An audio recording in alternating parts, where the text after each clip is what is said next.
The watch you use to track your running has come a long way in a pretty short time. So let's dive into the fascinating and rapid evolution of the sports watch. Now, before we go any further, we should probably point out that if you're a connoisseur of elegant, high-quality timepieces, this isn't the video you're looking for.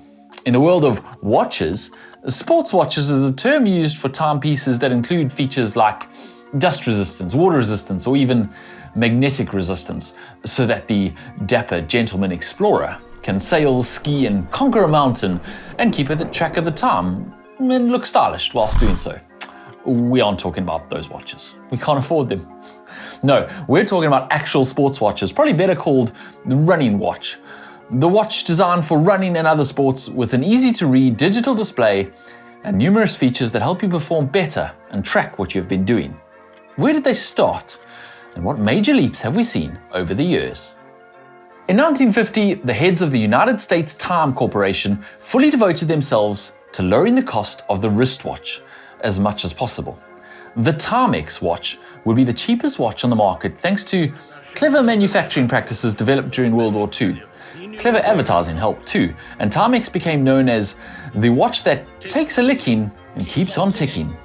TV spots showed Timex watches being submitted to torture tests, which proved that the watches could withstand all manner of torment and keep on trucking, or ticking, as the case may be. By the early 1960s, 1 in 3 watches sold in the United States was a Timex, and the United States Time Corporation changed its name to the Timex Corporation. But the Timex was still a hand-wound analog watch, hard-wearing and useful for telling the time, but not great for keeping track of your lap times. The introduction of the quartz watch in 1969 was a revolutionary improvement in watch technology. In place of a balance wheel, it used a quartz crystal resonator, driven by a battery-powered circuit. In place of a wheel train, it used digital counters.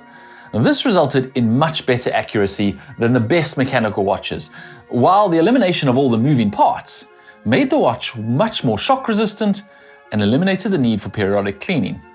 The first digital watch with a digital display, which debuted in 1972, was the Pulsar P1, manufactured by Hamilton Watch Company. The Pulsar brand name was acquired by Seiko in 1978. In 1975, Seiko released the world's first digital chronograph, the Seiko LC Chronograph 0634. This product became a precursor of the multifunctional digital watches. They offered the amazing ability to be used as stopwatches too, rather than just telling the time accurately. Separately, also in 1975, there was no accurate way to measure heart rate during training, and the idea of a wireless portable heart rate monitor was conceived on a cross-country skiing track in Finland. Polar was founded in 1977, and the company filed its first patent for wireless heart rate measurement 3 years later. Its founder, Seppo Sainayakangas, was the inventor of the first wireless EKG heart rate monitor. In 1978, the company launched its first commercial product, the Tunturi Pulsar.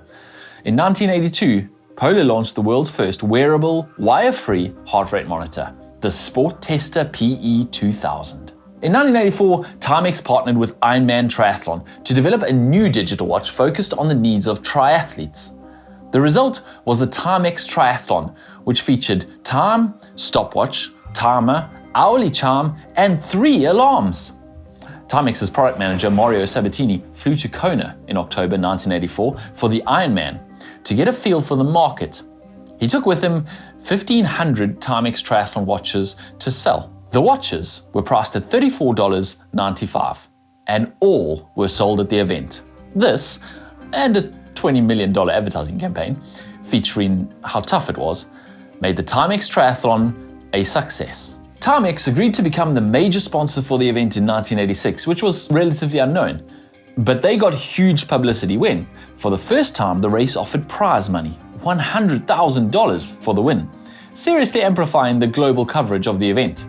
Timex was in the lead as a world-class manufacturer of innovative sports watches, and continually improved with cutting-edge features such as Data Link, IndiGlow, and the Timex heart rate monitor. The Ironman Triathlon watch has been produced ever since. Over 1 billion Timex watches have been sold around the world by 2003. Meanwhile, In the 1970s and 80s, the US Department of Defense developed the Global Positioning System, or GPS, primarily for military use. Early civilian GPS devices were large, expensive, and not suited for wearable use. In the 1990s, miniaturization of GPS technology began, enabling its integration into consumer electronics. The focus was initially on handheld devices for outdoor activities like hiking and geocaching. Garmin was founded in 1989 by Gary Burrell and Min K. Howe under the name ProNav. The name was later changed to Garmin from the combination of the first names of its founders. The company's first product was aimed at the maritime market with devices that looked much like a car radio. By 2003, Garmin released the Forerunner 101, one of the first GPS watches specifically designed for runners. It was bulky and primarily used to track distance and speed. By 2006, Garmin had introduced the Forerunner 305, which added heart rate monitoring and much more precise GPS functionality. The modern multi-sport watch, bringing together timing, speed, distance, and heart rate into a single wearable device, was born. In 2010, the launch of devices like the Garmin Forerunner 110 marked a shift towards smaller, more user-friendly watches that appealed to a broader audience of fitness enthusiasts. In 2012, Sunto introduced the Ambit, which combined GPS with advanced features like altimeters and barometers for outdoor sports enthusiasts. Then, in 2013, Polar released the Polar V800, focusing on triathletes and integrating advanced metrics such as recovery analysis. Fitbit entered the GPS-enabled market in 2015 with the Fitbit Surge, merging fitness tracking with lifestyle tracking with smartwatch capabilities, although all of these were fairly rudimentary by today's standards. In 2016, Garmin's Fenix series evolved into a premium line with advanced multi-sport tracking, smart notifications, and longer battery life. Coros gained attention with its Pace GPS watch in 2018, offering extra long battery life and competitive pricing for endurance athletes. And by 2019, the fitness market was big enough for tech brands like Apple and Samsung to merge fitness features into smart features into devices such as the Apple Watch Series 5, which included standalone GPS and heart rate tracking. Today, sports watches continue to develop and improve, but more and more, the line between smart technology and sports technology blurs.